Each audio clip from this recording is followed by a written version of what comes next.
እማሆይ ማየገነት ወንድሟ መጥቶ ጠይቋት ሲመለስ አንድ ነገር ላድርግልሽ ይዘዥኝ እያለ ስላስቸገራት ለኮከቤ ቤት ስራላት፣ ይህን ካደረግህ ለእኔ እንዳደረግክ ነው ብላው ስለነበር ቆርቆሮ ምስማሩን ገዝቶ ልኮ በአህያ ተጭኖ መጣ። ለኮከቤ የሚሰራው ቤት የራሷ ያህል ወጥታ ወርዳ በጉልበቷም የምትችልን ሁሉ በመስራት እያገዘች ቤቱ ተሰርቶ አልቆና ኮከቤ እመቤትን ገቡ። አጥራቸውንም እማሆይ ማየገነት ጠላ ጠምቃ እንጀራ ጋግራ ሰው አስተባብራ አሳጠረችላቸው። የተሰራው የኮከቤ ቤት ከእማሆይ ማየገነት ቤት ፊት ለፊት ነው። በመሃል የሚለያቸው ወደ ቤተ ክርስቲያን መግቢያ ቀጭን የእግር መንገድ ብቻ ነው። የእማሆይ ማየገነትም የውሃ ማጠራቀሚያ ቢርካ ተሰርቶ አልቆ ስራውን በሚገባ ጀምሯል። አሁን እማሆይ ማየገነትና አብረዋት ያሉ ሁሉ የውሃ ችግር ቀሎላቸዋል። እማሆይ ወለተ ጴጥሮስ በጣም ተደስተዋል። እማሆይ ማየገነት የምታደርገው የእሷ የሆነ ነገር ሁሉ የሚያስጠላቸው፣ ሁሉም በመጥፎ አስተያየት የሚያዩ፣ የእሷ ነገር ምንም የማይጥማቸው እማሆይ ሐመልማልና እማሆይ ይመኙሻል ግን ደስተኛ አይሆኑም። እማሆይ ማየገነት በቅንነት ውሃ እንዲቀዱ ስትነግራቸው ለአፋቸው እሺ በሏት እንጂ እንኳን እነሱ ሄደው ሊቀዱ እሷ ወይ ኮከቤ ወይ እመቤት ከወሰዱላቸው በመጸየፍ ልብስ ዕቃ ያጥቡበታል፣ አሊያም ለአትክልት ያጠጣሉ እንጂ ምግብ አይሰሩበትም። እማሆይ ማየገነት ግቢዋ ድንጋያማ በመሆኑ አንዳንዴ አባ አብርሃምና እሳቸው የለመኗቸው ሰዎች እየረዷት ድንጋዩን የሚፈለጠውን እየፈለጡ የሚፈነቀለውን እየፈነቀሉ በመካብ አንዳንዴ ብቻዋን አንዳንዴ እነ ኮከቤን እየለመነች ከቤተ ክርስቲያኑ በላይ አፈር እየቆፈረች እያመጣች ቆሻሻ ምናምኑን እያፈሰሰች ጌሾ፣ ዘይቱና፣ ካዝሚር፣ ማንጎ ተክላለች። በክረምት ጎመን፣ ቲማቲም፣ ድንች፣ ዱባ፣ ሰላጣ፣ ካሮት፣ ቃሪያ እንደ አቅሙ እየተካከለች ከሱ አልፎ ለእነማይ ሁሉ ትሰጣለች። ሁሉም ግቢውን እንዲያለማ ትመክራለች፣ ታበረታታለች። ይህ ሁሉ እነ እማሆይ ሐመልማልን ያስቆጣል። አጉል ልታይ ማለት ነው እያሉ በክፉ ይመለከቷታል። እማሆይ ማየገነት ከጸሎት በኋላ የጓሮ አትክልቷን ከመስራቷ ሌላ ስዕል ስለምትችል የቅዱሳንን ስዕል ከመሳሏም ሌላ ጥልፍ ትጠልፋለች። ለቤተ ክርስቲያን መጋረጃ፣ ለአትራኖስ ልብስ፣ ለወንጌል ማሳለሚያ፣ ለዕርፈ መስቀል ማዕፈድ የመሳሰለውን ሁሉ ትሰራለች። እነዚህን ሰርታ ከገዳሟ ሌላ ለአካባቢው አብያተ ክርስቲያናት ታበረክታለች። ከዚህ ሌላ ለመነኮሳት ቆብ ትሰፋለች። አዲስ መልኳሽ ካለ ቀሚስ ቆብ ሰፍታ ትሰጣለች። ቆቡንም ሆነ ቀሚሱን የምትሰፋው በእጇ ነው። እማሆይ ማየገነት ማንም ሰው ቆብ፣ ቀሚስ ወይም ሌላ ስፊልን ካሏት በደስታ ትሰፋለች። ከማንም ሰው ከጸሎት በቀር ዋጋ አትቀበልም። ስለዚህ ሰው ቤት ሄዳ የምትጫወትበት ከሰው ጋር የምትውልበት ጊዜ የላትም። ራሷን በሥራ ወጥራ ከሰው ላለመገናኘት ትጥራለች። ሁልጊዜ ለራሷ እማሆይ መጽሐፈ መነኮሳት መነኩሴ ሆይ ጊዜህን ከባልንጀራ ጋር በመጫወት በከንቱ አታጥፋ ይላልና ራስሽን ወሬ ወዳድ አታድርጊ ብላ ራሷን ትወቅሳለች። እማሆይ ሰነፍ አትሁኚ፣ ስንፍናንም ልማድ አታድርጊ፣ ኋላ ቁጭ ብለሽ ትቀሪያለሽ። ልማድ መጥፎ ነው።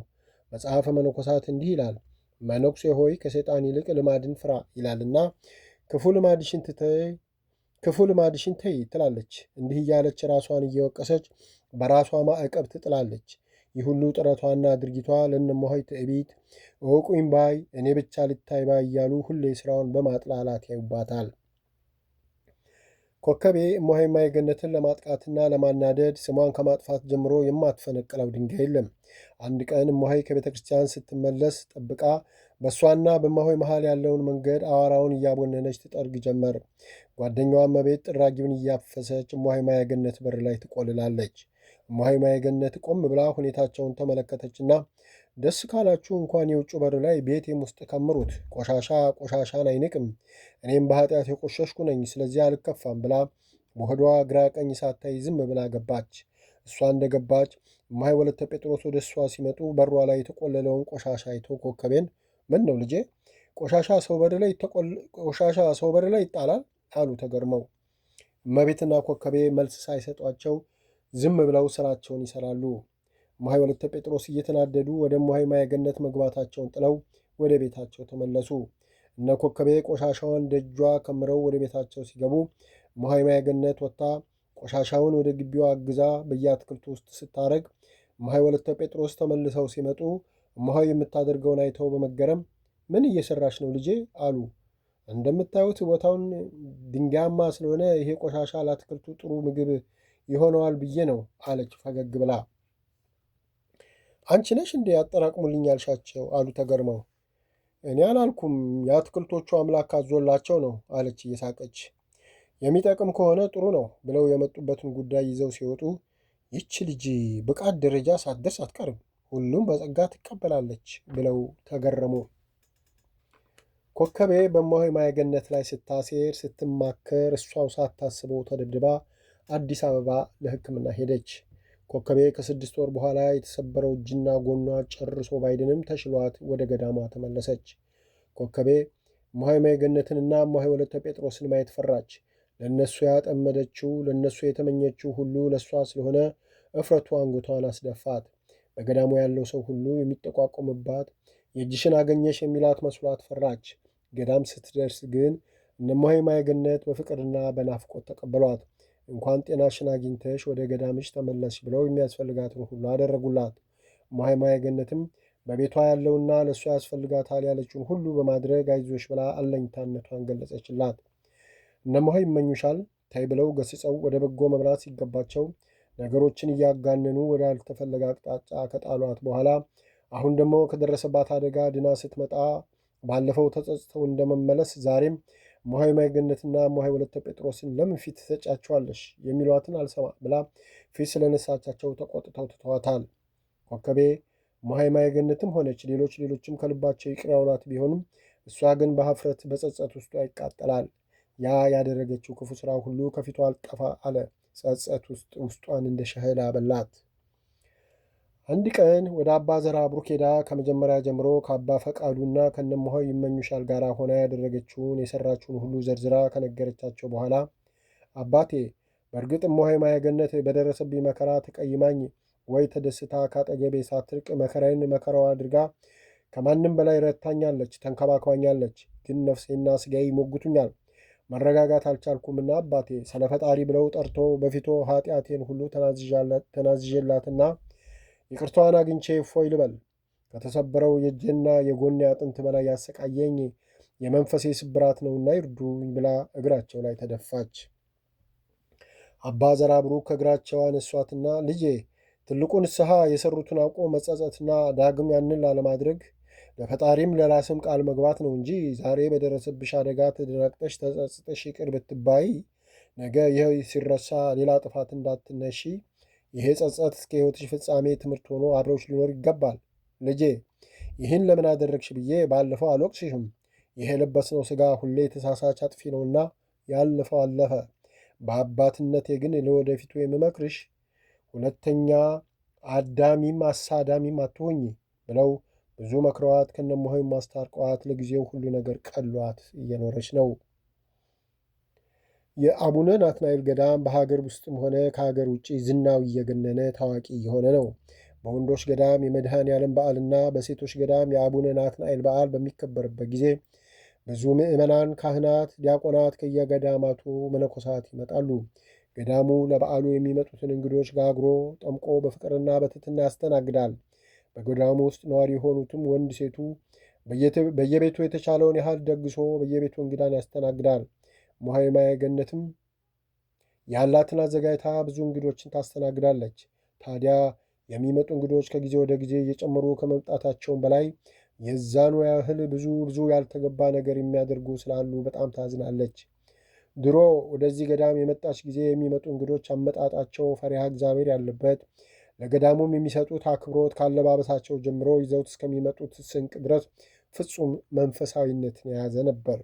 ወንዶቹም ሴቶቹም የሚለብሱት ገዳማዊ የሚያስመስላቸውን እስከ ተረከዛቸው ዝቅ ያለ ሰውነታቸውን አጋልጦ የማያሳይ ስርዓተ ቤተ ክርስቲያንን የተከተለ ነው። ስንቃቸውም ቆሎ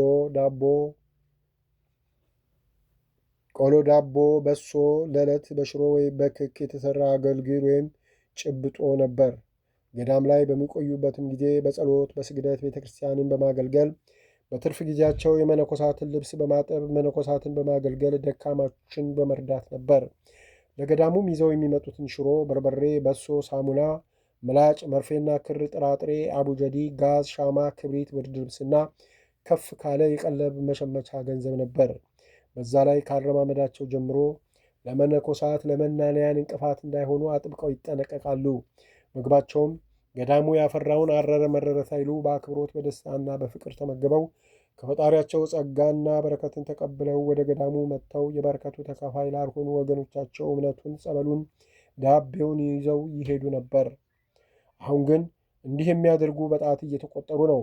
በዚህ ከቀጠለ ወደፊት በጣት የሚቆጠሩን ቀርቶ እስከነበረውም ሳያጠፉ አይቀርም ብላ ትሰጋለች። ሰው ወደ ገዳም የሚሄደው ምኞቱን ቅንጦቱን ሁሉ ትቶ ለተወሰነ ቀን ወይ ሳምንት ወይም ወር ይሁን በዛች ጊዜ ራሱን በጾም በጸሎት ወስኖና ስጋውን አጎሳቁሎ ለነፍሱ ስንቅን ሸምቶ መመለስ ሲኖርበት ለ3ና ለ4 ቀን ደርሶ ለመመለስ የቤታቸውን ቁም ሳጥን በሚያክል ሻንጣ በቤት ያለውን ልብስ ሁሉ ጭኖ ለመኝታ ስፖንጅ፣ ትራስ፣ ፍራሽ፣ ባለባባ ምንጣፍ፣ ብርድ ልብስ፣ ለመቀመጫ ታጣፊ፣ ጌጠኛ ወንበር ብቻ በቤታቸው መጠቀሚያቸውን ሁሉ በመያዝ አንዳንዶቹማ ወደ ገዳም ለመሄድ ሲያስቡ ልክ ወደ መዝናኛ እንደሚሄዱ ሁሉ በቅድሚያ የሚያስቡት ይዘውት ስለሚሄዱት ቁሳቁስ ነው። በምግብ በኩልም እንደ አባቶቻችን በጨው የተሰራ ድቡልቡል ዳቦ ቆሎ ሳይሆን በወተት በእንቁላል የተሰራ በቄንት የተቆረጠ ደግሞ ለጾም ዕለት በልዩ ልዩ ቅመማ ቅመም ታጭቶ የተሰራ ነው። በዛ ላይ ኩኪስ፣ ዳቦ ማርማራታ ወይ የዳቦ ቅቤ፣ በቅቤ ወይም በዘይት የታሸ ቆሎ፣ ኬክ፣ ከዚህ ሌላ ገና ሳይከፍቱት ሽታው ምራቅ የሚያስውጥ ወጥ ወይም በልዩ ዝግጅት የተዘጋጀ ስንቅ፣ ብቻ ሁሉም አይነት አይቀርም። በዛ ላይ ገዳም ሲደርስ ገዳም ከተመጣ በግ፣ ፍየል ወይም በሬ አርዶ ጥብስ፣ ቅቅል ሳይበሉ መሄድ የተከለከለ እስኪመስል ድረስ የቻለ በራሱ አለያም በቡድን አዋጥቶ በግ፣ ፍየል፣ በሬ ገዝቶ በየቡድንና በያረፈበት ልክ የጽድቅ ሥራ ይመስል ወንዱም ሴቱም በቤቱ የወደቀ ዕቃ ማነሳ ሁሉ ለመስራት ተፍተፍ ሲል ላየው አቤቱ ይሄ ሁሉ ፍጥነትና ሩጫ ለነፍስ ቢሆን ያስብላል። አሁንማ በየሄዱበት ገዳም ሳያርዱ መመለስ እንደ ኃጢአት ሳይቆጠር አይቀርም። በቤቱ ልጆቹና መላው ቤተሰቡ ብዙ እየተቸገራቸው ወደ ገዳም ከብዙ ሰዎች ጋር በማኅበር ተሰባስቦ መሄድ የሀብት መግለጫ ይመስል ብሩን አጠራቅሞ ወይ ተበድሮ ከላይ ለጠቀስነው ነገር ይበትነዋል። ይሄ ገዳም ከመዝራታቸው በፊት መኪናቸው በየትላልቅ ከተሞች ለቁርስ ለምሳ ተብሎ ከሚገቡባቸው ሆቴሎች ከሚወጣው ሌላ ነው። ወደ ገዳሙ መጥተው እስከሄዱ ድረስ ከገዳሙ ምግቡ ሆነ ውሃ ለበረከቱ ተብሎ ከሚቀመሰው ሌላ ራሳቸው ያመጡትን ወይ ያዘጋጁትን ይመገባሉ፣ ይጠጣሉ። የገዳሙ የኩሬ ውሃ፣ የቢርካ ውሃ ለእነሱ በሽታን ስለሚያመጣ ከመታጠብ ውጪ ለመጠጥ አይጠቀሙም። የሚጠቀሙት የታሸገ ውሃ ነው።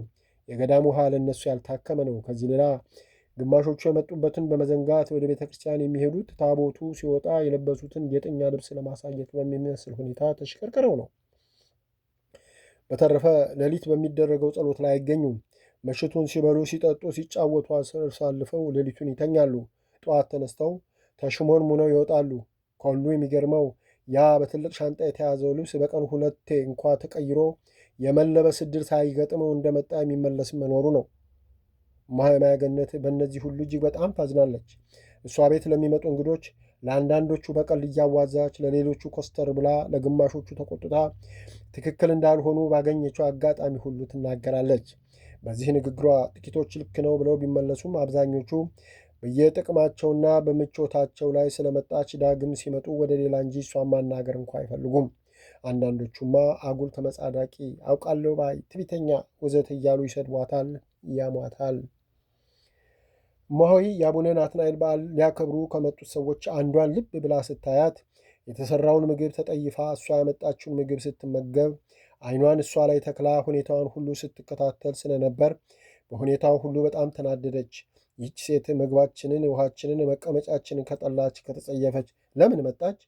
ገዳም ሄጄ መጣሁ ብላ ለወሬ እንዲያመቻት ነው ወይስ ምን ልትጠቀም ብላ ስታሰላስል ቆየችና በቀጥታ ወደ እሷ ሄዳ ሰላምታ ሰጥታ ታጠገቧ ቁጭ አለችና የያዘችውን ንፍሮ የኔ እህት፣ ይሄ ንፍሮ መድኃኒተ ሥጋን፣ ይሄ ገዳም መድኃኒተ ነፍስን የሚያሰጥ ነው። ይህ የተቀመጥሽበት የቆምሽበት መሬት የተቀደሰ የተባረከ፣ ጠዋት ማታ ከአባቶች ከእናቶች ከእህት ከወንድሞች በሚወጣው የጸሎት ኃይል ስለባረከው እንደዚህ ጠርገው ቢቀቡት ከእናንተ ከልዩ ልዩ ቅባትና ሽቱ የበለጠ ያወዛል፣ አዲስ ያደርጋል አለች። ከመሬት አቧራውን በጣቶቿ ጠርጋ ፊቷን እየተቀባች እዚሽ ምድር ላይ የምታዩ ሁሉ የተባረከ የተቀደሰ ነው። ስለዚህ ይህን ቅዱስ ቦታ በመርገጥሽ እድለኛ ነበርሽ፣ ግን በእድሉ አልተጠቀምሽበትም። ከበረከት ይልቅ መርገምን መረጥሽ አለቻት። ሴትየዋ የእማሆይን ሁኔታና አነጋገር ስታይ ደንገጥ ብላ ምን አጠፋሁ እናቴ አለች። ያልጠበቀችው ነገር ስለገጠማት ውስጧ በፍርሃት ተውጦ። አየሽ እህቴ፣ ከገባሽ ጀምሮ ዓይኔ ካንቺ ላይ አልተነቀለም። ሁኔታሽን ሁሉ እከታተል ነበር። ይህን ዳቦና ንፍሮ ለመብላት ተጸይፈሽ ያንቺን ምግብ አስመጣሽ። የእኛን የጠላና ውሃ መጠጣት ተጸይፈሽ ታጠብሽበት፣ ያንቺን ጠጣሽ። ይህን የመሰለ ልብስሽን የእኛ ድንጋይ መቀመጫ እንዳያቆሸሽብሽ ያማረ ምንጣፍ አስነጥፈሽ ቁጭ አልሽ። ይህ ሁሉ መርገም እንጂ በረከት ያሰጥሽ ይመስልሻል? አየሽ፣ ያለማወቅሽ ያለመታደልሽ እንጂ ካንቺ ከዚህ ሁሉ ቅንጦት ይልቅ የዚህ ቦታ አዋራ የነፍስና የሥጋ ደህንነትን ያሰጥሽ ነበር። ግን አላደለሽምና በረከትሽን ጥለሽ መርገምን እየሸመትሽ ነው። ገባሽ? የዚህ ቦታ ውሻ እንኳ ቅዱስ ነው። ለምን ያለው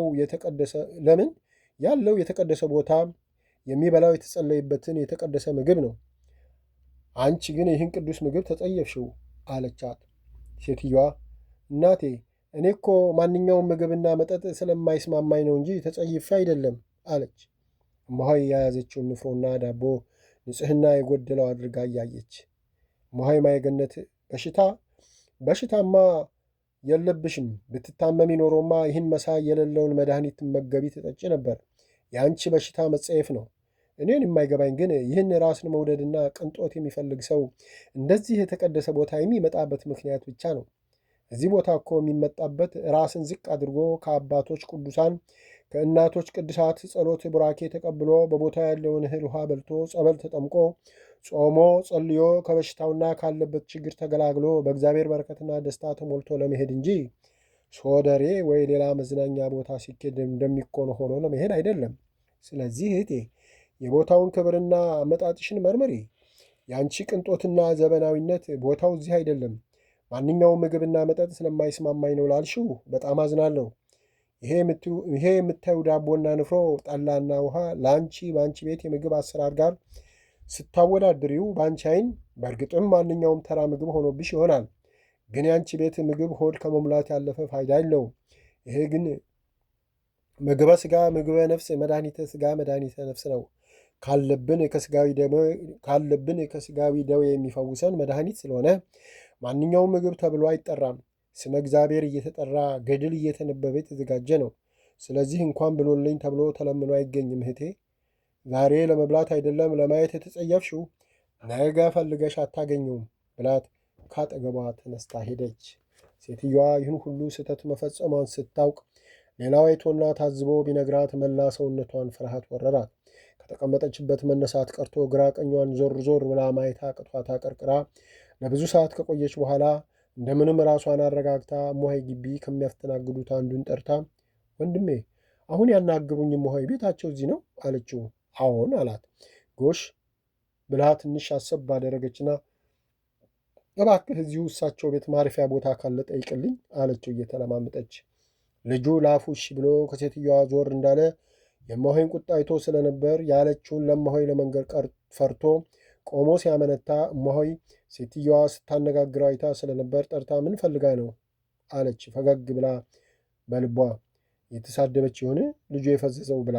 እሞሆይ ሴትዮዋ ማረፊያ ካለ ነው የምትለው፣ ስለዚህ ቁጣውን ይተውትና ያሳርፏት፣ ባይሆን ለወደፊት መምከር ይሻላል አለ። እሞሆይ ትቆጣኛለች ብሎ እየፈራ እንዴ ምን ማለትህ ነው? ቤት እኮ የተዘጋጀው አባታችንን ብሎ ለመጣ እንግዳ ሁሉ ነውና በደስታ ማረፍ ትችላለች ብላ በቀጥታ ወደ እሷ ሄዳ አጠገቧ ስትደርስ አቤት እህቴ ፈለግሽኝ አለች በትትና አንገቷን ዝቅ አድርጋና በፈገግታ እያየቻት። ሴትዮዋም ቅድም እንደዛ በቁጣ ኮስተር ብላ ያየቻት እሞሆይ አሁን በትትና ዝቅ ብላ በፍቅር እያየቻት ምን ልታዘዝ ስትላት በጣም በመገረም ግራ በተጋባ ሁኔታ ያየቻትና እሞሆይዬ ማረፊያ ፈልጌ ነበር አለች እየፈራች። የምን ማረፊያ? ውጪ ከግቤ የምትላት መስሏት ፊቷን እያየች። እሞሆይ ሴትዮዋ እንደፈራቻት በሁኔታዋ ስላወቀች ሳቀችና ኧረ ይሄ የምታየው ቤት የተሰራው ለአባታችን ናትናኤል እንግዳ መቀበያ ስለሆነ ገቢና ረፊ፣ ከተመቸሽና ከተስማማሽም እንግድነቱ ወደ ነዋሪነት ተቀይሮ ቆብ እንሰፋለን አለች እየቀለደችና እየሳቀች ከሴትዮዋ ፍርሃቷን ለማስለቀቅ። ሴትዮዋና የሰሙት ሁሉ ሳቁ። ጎሽ ቆቡ እንዲህ በቀልድ ከተገኘ እኔም ሚስቴ ሌላ ባል ትፈልግ መነኩሳለሁ አሉ አንዱ እንግዳ ከልባቸው እየሳቁ። እማሆይም እየሳቀች እኔ ባልና ሚስት አላፋታም። ተነሽ እህቴ ግቢና አረፍ በይ፣ ስለ ቆቡ ኋላ እንማከራለን። አበበ እዛች ጋር አሳርፋቸው ብላ ወደ ሌሎች እንግዶች ሄደች። ሴትዮዋ በጣም ቀለላት፣ ውስጧ ደስታ ተሰማው። እማሆይ ከልቧ እንዳልተቀየመቻትና እንደ ርኩስ እንዳላየቻት ስለገባት እፎይ ብላ ከተቀመጠችበት ተነስታ ወደ ቤቱ ተራመደችና በሩ ላይ ጫማዋን ለማውለቅ ጎንበስ ስትል አበበ ኧረ ሳር ነው ከነጫማው ይግቡ አለ። አላደርገውም፣ ዳግም ስህተት አልሰራም፣ ይሄ ሳር ያማረ ከምንለው ከአበባ ምንጣፍ ያማረ ነው ብላ ጫማውን አውልቃ ገብታ ሳሩ ላይ በጀርባዋ ዟ ብላ ተኛች። ሴትዮዋ እማሆይ እንዳለቻት እሷ ይዛ የመጣችውን ምግብ ሳትቀምስ እማሆይ ቤት የተሰራውን በልታ ለዘመናት ውስጧ እንደ ሽል እየተገላበጠ ያስቸግራት በሽታ ወጣላት። በዛ ተደስታ ከበዓሉ በኋላ ሰው ወደ መጣበት ሄድ እሷ ቀርታ የእማሆይን ግቢና ቤት አጸዳታ ዕቃውን ቦታ ቦታ አድርገው ቁጭ ብለው ሲጫወቱ እማሆይ ቤት ግድግዳ ላይ የተጻፈ ጥቅስ ያልገባትን እማሆይን ጠየቀች። እማሆይዬ እዚህ ግድግዳ ላይ ከተጻፉት ጥቅሶች መካከል አልገባ ያለኝ ያ ብላ በእጇ ወደ ግድግዳው በማመልከት ያ ከዓለማውያን ጋር የተወዳጀ መነኩሴ ባህር ላይ እህል የዘራ ነው ይላል። ዓለማዊ ሰይጣን ነው እንዴ? ዓለማዊ ሰይጣን ነው እንዴ? አለች ራሷን እንደ ወንጀለኛ እያየች። እማሆይ ሳቀችና እንደሱ አይደለም። ለምሳሌ አንድ መናኝ ወይ መነኩሴ ከዓለም ወጥቶ የሚኖረው ገዳም ነው። ገዳም ሲገባ ሁሉን ትቶ ነው። ገዳም ከገባ በኋላ ከእናት ከአባት ከእህት ከወንድም ከወዳጅ ዘመድ ወይ እንዳንቺ እዚህ ገዳም መጥቶ ከተዋወቃቸው ሰዎች ጋር የጠበቀ ግንኙነት ካለውና በየጊዜው የሚጠያየቅ የሚገናኝ ከሆነ ምን ጸሎተኛ ቢሆን ጸሎቱ ትሩፋቱ ባህር ላይ የተዘራ እህል ሆነ ይቀራል። እንዴት ብትይ ከላይ የጠቀስኳቸው ሁሉ ምንም መንፈሳውያን ቢሆኑ የሚኖሩት በዓለም ነውና ብዙ ቤተሰብ ብዙ ጓዝ አላቸው። ታዲያ ከቤተሰባቸው አባል አንዱ ቢታመም ቢሞት ወይ በንብረታቸው ላይ አደጋ ቢወድቅ አባ ገሌ ወይ እማሆይ እገሊት፣ አባ ገሌ ወይ እማሆይ ገሊት ወይ መናኝ ገሌ እገሊት ምነው መጥተው ሳያዩኝ ለቅሶዬን በሉ ወይ የመከራ የተካፋይ ሳይሆኑ ቀሩ ተብለው ጸብ ኩርፌ ይመጣል። መነኮሳቱ ወይ መናኞቹም ካላቸው ቀረቤታና ቤተሰባዊነት አኳያ ደንግጠው ወይ ይሉኝታን ፈርተው ይሄዳሉ፣ ውለው ያድራሉ። እንዲህ አይነቱ ክስተት ሊደጋገም ይችላል። ታዲያ በየጊዜው ሩጫ ነው። በዛ ላይ የሚያውቋቸው ሁሉ በተለያየ ጊዜ ችግር ሊገጥማቸው እገሌ ጋር ደርሼ እገሌ ጋር እንዴት እቀራለሁ እየተባለ በየጊዜው መብረር ነው። እንግዲህ አስቢው የዚህ ሰው ሕይወት ቀስ በቀስ ወደ ዓለም እየተሳበ በገዳሙ ያስለመደው ጾም፣ ጸሎት፣ ልዩ ልዩ ትሩፋት እየቀረ ይሄዳል። በባህር ላይ የተዘራው እህል ውሃ ወስዶት ወይ በስብሶ እንደማይበቅል ሁሉ ከዓለማውያንም ጋር የተወዳጀ መነኩሴ ወይ መናኝ ጾም፣ ጸሎቱ፣ ትሩፋቱ ሁሉ ስለሚቀር ፍሬ የማያፈራ ራቁቱን የቆመ የደረቀ እንጨት ይሆናል ማለት ነው። ሌላ ምሳሌ ላምጣልሽ። ከዓለማዊ ጋር የተወዳጀ መነኩሴ ወይ መናኝ ያንን ዓለማዊ ሰው ከማቅረቡ የተነሳ ያ ዓለማዊ ያ መነኩሴ በጾም በጸሎት በስግደት በትሩፋት ደክሞ ሲከሳ ሲጠቆር ካየ ያዝናል። ስለዚህ የረዳው ወይ ለእሱ የተለየ ነገር በማድረጉ የሚጸድቅ አድርጎ ስለሚቆጥረው የተለያዩ ምግቦች፣ ልብሶች እያመጣ እንዲለብስ እንዲመገብ ያስገድደዋል። ጫማ ለሌለው በእግር መሄድ በሽታ ያመጣል ብሎ ሰብኮ ጫማ ያስደርገዋል። ጫማ የሚያደርገውን ካልሲ እንዲጨምር ይገዛለታል፣ ያስገድደዋል። ከልብስ የተራቆተውን ብርድ በሽታ ያመጣል ብሎ ሞቃትና ዘመናዊ ልብስ ያለብሰዋል። ከተማ የማያውቀውን የጠቀመው ይመስል እዚህ ገዳም እዚህ ታሪካዊ ቦታ እኔ ከፍላለሁ ልውሰድሽ ብሎ በየገዳማቱና በየአድባራቱ ይዞት ይዞራል። ያ ከበዓቱ ወጥቶ ምንም አይቶ የማያውቀው መነኩሴ ወይ መናኝ ሲወጣና ሁሉን ሲያይ በዛ ላይ ምግቡ ገዳሙ ሲመለስ የሚታየው የሄደበት የበላው የጠጣው ብቻ ሁሉ ነገር ስለሆነ ስጋው ገዳም ልቡ ውጭ ይሆናል። ከዛ በኋላ የገዳሙ ነገር ሁሉ ያስጠላዋል። ልዩ ልዩ ምክንያት እየፈጣጠረ ወደ ከተማ መብረር ያመጣል። በዚህ ምክንያት ከገዳሙ ጋር ያለመጣጣም ይፈጠራል። በቃ ገዳሙን ለቆ እዛው ከተማ ለመኖር ይገደዳል። ይህ ሁሉ የሚመጣው ከዓለማውያን ጋር በመወዳጀት ከዓለማውያን ጋር በጀመረው አጉል ፍቅር ነው። እነሱን ላለማስቀየም የሚደረግ አጉል ይሉኝታ ነው። እነዚህ ሁሉ ተደማምረው ጾም፣ ጸሎቱ፣ ትሩፋቱ ሁሉ በባህር ላይ የተዘራ እህል ሆኖ ይቀራል ማለት ነው። ይህን እንደ ምሳሌ የጠቀስኩልሽ እንጂ ጉዳቱ ብዙ ነው አለች። መቼም እማሆዬ ከእርሷ አላውቅምና የመንፈሳዊ ሰውም ሆነ የመነኩሴ የመጀመሪያ መመሪያው ራስን መግዛት ነው መሆን ያለበት። ታዲያ አንድ መነኩሴ ነኝ ባይ ሰው ይህ ሁሉ ነገር ከዓላማው እንደሚያፈናቅለው አውቆ ራሱን ካልገዛ በዓላማውያን ይፈረዳል እንዴ? መናኝ ማንም በመራው መንገድ የሚጓዝ ከሆነ ምኑን መናኝ ሆነ አለች። ራስን ካለመግዛት እንጂ ጥፋቱ ከዓለማዊ አይደለም በማለት። ልክ ነሽ። ከሁሉ ነገር የሚቀድመው ራስን መግዛት ነው። ማንኛውም ሰው ራሱን ከተቆጣጠረ ዓላማውን ካወቀ ምንም አይነቀንቀውም። በዚህም መሰረት ብዙ የዓለም ብልጭልጭ፣ የዓለም አጓጊ ነገር፣ የዓለም ስልጣን እስከ ንግስና ቀርቦላቸው እንደ ጉድፍ እንደ ምናምን አይተው በዓለማቸው ጸንተው እስከ ሞት ድረስ የተጓዙ ትላንትም ነበሩ፣ ዛሬም አሉ፣ ወደፊትም ይኖራሉ። ግን ጦር ሜዳ የሄደ ሁሉ አሸንፎ አይገባምና ሁሉም መናኝና መነኩሴ አንድ ወይ እኩል አይደለም። በዛ ላይ የሰይጣን ፈተናው ብዙ ነው። ሰይጣን ሁሌ ዓይኑን ከመናኝና ከመነኮሳት ላይ አይነቅልም። ሁሌ ለመጣል ለማሳሳት የዓይኑን ቅንድብ ሳያረግብ ይመለከታቸዋል። የሆነ ምክንያት ይፈልግባቸዋል። ከሱ እይታ ለመራቅ ቢፍጨረጨሩም ሁሉም አያመልጡም። ስለዚህ ነው ዓላማውያንን ጋሻ መከታ አድርጎ በይሉኝታ በአጉል ፍቅር በአጉል መተሳሰብ መንፈሳዊ መስሎ ገብቶ ይጥላቸዋል። ሰው ናቸውና ሥጋ ለባሾች ናቸውና በቤተሰብ በዘመድ አዝማድ መንፈሳውያን በሆኑ ዓለማውያን ላይ አድሮ አዛኝ፣ አሳቢ፣ ተቆርቋሪ ወዘተ መስሎ ቀርቦ የሚጥላቸው እንጂ ራስን መግዛትና መቆጣጠርን አተውበት አይደለም። እስኪጥላቸው ድረስ ሁሉም መንፈሳዊ አስመስሎ አሳይቶ ነው በማር የለወሰውን መርዙን የሚያቀምሳቸው። ስለዚህ የመነኩሴ ወይ የመናኝ ፈተናው የመውደቂያ ጉድጓዱ ብዙ ነው። ስለዚህ መነኩሴ ከዓላማው የበለጠ ስለሚጎዳና ውድቀቱም ስለሚከፋ ከዓላማዊው ጋር መወዳጀቱን አጥብቆ ይቃወማል አለች። ታዲያ መነኮሳት ከዓለማውያን ጋር እንደዚህ እንዳይገናኙ የሚከለከሉ ከሆነ ዓለማውያን ስለ ሃይማኖታቸውና ስለ ገዳማት ሊያውቁ እንዴት ይችላሉ? አለች ተገርማ። እንዴ አትወዳጅ ማለት እኮ ጨርሶ አትገናኝ፣ አይድረስብህ፣ አትድረስበት ማለት አይደለም። አትወዳጅ ማለት ብዙ ከመቀራረብና አብሮ ከመኖር ተቆጠብ። ለምን ቢባል መንፈሳዊ ሕይወትን ያቀዘቅዛል፣ ፈተናዎችን መከራዎችን ያበዛል ማለት ነው እንጂ መገናኘቱማ በአግባቡ ከሆነ ምን ክፋት አለው? ይኸው ለየበዓሉና ለጸበል ለጉብኝት የሚመጡትን ተቀብለን አስተናግደን አውለን አሳድረን አንሸኝ የለ? ይኸው ከአንቺ ጋር አብረን ውለን እያደርን አይደል? ግን ከዓለማውያን ጋር በጠበቀ ሰንሰለት መተሳሰር የለብንም። ያን ካደረግን ጥለነው የመጣነውን ነገሮች ሁሉ ያለ ውድ በግድ ለማድረግ እንገደዳለን። በየምክንያቱ አብሮ ከመኖር የማይተናነስ ግንኙነት መፍጠር ተገቢ አይደለም። በቃ ለሚደርስባቸው ክፉ ሆነ ደግ ነገር በጸሎት ከማሰብ በቀር ወደ እነሱ ሄዶ የደስታቸው ወይ የመከራቸው ተካፋይ መሆን ለመነኩሴ ወይም ለመናኝ አደጋ ነውና አታድርገው ነው እንጂ ዓለማዊ እርኩስ ነውና ጨርሶ አትየው አትስመው አላለም አለች።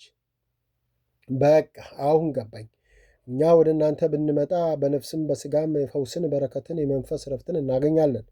እናንተ ወደ እኛ ብትመጡ ብዙ የምትሰሩት መንፈሳዊ ሥራዎችና ጸሎታችሁ፣ ትሩፋታችሁ ስለሚቋረጥባችሁ የመንፈስ መቀዝቀዝና የሥጋ ድካም ያገኛችኋል። ስለዚህ በባህር ላይ የሚዘራ ገበሬ ትሆናላችሁ ማለት ነው። ይሄ በትክክል ተመልሶልኛል። እንደሚገባኝ አድርገው ስላስረዱኝ አመሰግናለሁ አለች። እማሆይ አንድ ነገር ላማክሮት ፈልጌ ነበር አለች እየፈራች። እማሆይ አየት ታደረገቻትና ምን ነው? ምን አሰብሽ? ብቻ ወደ ቤቴ አልሄድም እዚሁ ልቀር ነው እንዳትይ አለች ሳቅ ብላ። የሴትዮዋ ወደ ቤቴ ሊሂድ ያለ ማለትና ተረጋግቶ መቀመጥ አሳስቧት ሂጂ እንዳትል ፈርታ ነው እንጂ መቆየቷን አልወደደችውም ነበር። አይ እማሆይ ለዚህ መቼ አድሎኝ ልቅር እላለሁ። እዚህ ለመቅረትና ለመኖር መታደል ያስፈልጋል። እኔ ስላልታደልኩ ይህን ልል ቀርቶ አላስበውም። እኔ ላማክሮት የፈለግኩት መኪናዬን ለገዳሙ ላበረክት አስቤያለሁና ምን ይመስሉታል? አለች ቀና ብላ እማሆይን ማየት ፈርታ ቀርቅራ እጇን እያፍተለተለች። እማሆይ ደንገጥ ብላ አትኩራ ተመለከተቻትና እዚህ ውሳኔ ላይ የደረስሽው በደንብ አስበሽበት ነው? ኋላ ጸጸት እንዳይገባሽ አለች። ሴትዮዋ ሳታስብበት በስሜታዊነት የተናገረች መስሏት የምን ጸጸት አመጣሽ እናቴ? እኔ እኮ ለዚህ በሽታ ያወጣሁት ገንዘብ 3 መኪና ከሚገዛው በላይ ነው። እዚህ ገዳም ግን መጥቼ ያለ 0.5 ሳንቲም ስድን ይህ በዛበት፣ ያውም ያገለገለ መኪና። እኔ እኮ አትድንም ተብሎ ተስፋ የተቆረጠብኝ ሰው ነበርኩ። እዚህ ገዳም ግን መጥቼ ያለ 0.5 ሳንቲም ስድን ይህ በዛበት ያውም ያገለገለ መኪና። እኔ እኮ አትድንም ተብሎ ተስፋ የተቆረጠብኝ ሰው ነበርኩ። ያንን ሁሉ ከላይ አንስቶ ሰው ላደረገኝ ቦታ ይሄ በስቶበት ነው ጸጸቱ አለች፣ በዓይኗ መንታ መንታ እንባ እየወረደ። እማሆይ እምባዋን ስታይ ደንግጥ ብላ እንደሱ ከሆነማ ጥሩ ነው። መኪናው ለገዳሙ በጣም ጠቃሚ ነው። እንደምታዩ ሰው ሁሉ የሚጓዘው በእግሩ ነው።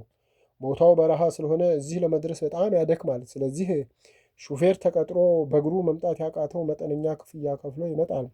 በሳምንት 2 ጊዜ በገበያ ቀን ከጤና አዳም ከተማ እስከ ጉድጓዴ ከተማ ድረስ ገበያተኛን በማጓጓዝ ለገዳሙ ገቢ ያስገኛል። ስለዚህ ለገዳሙ ከፍተኛ ጥቅም ነው። ለአንቺም ለነፍስም ለስጋም በረከትን ከአባቶቻችንና ከእናቶቻችን ቅዱሳን የጸሎታቸው ረድኤትና በረከት የአቡነ ናትናኤል ጸጋ ያድርብሻል። ቤትሽን፣ ኑሮሽን፣ ሕይወትሽን ይባርክልሻል አለቻት ከልቧ ተደስታ። አዎ እኔም የምፈልገው ይህንን ነው ብላ በማግስቱ አብረው እላይ ገዳም ወጥተው መኪናዋን አስረክባ ወደ ሀገሯ በሰላም ሄደች።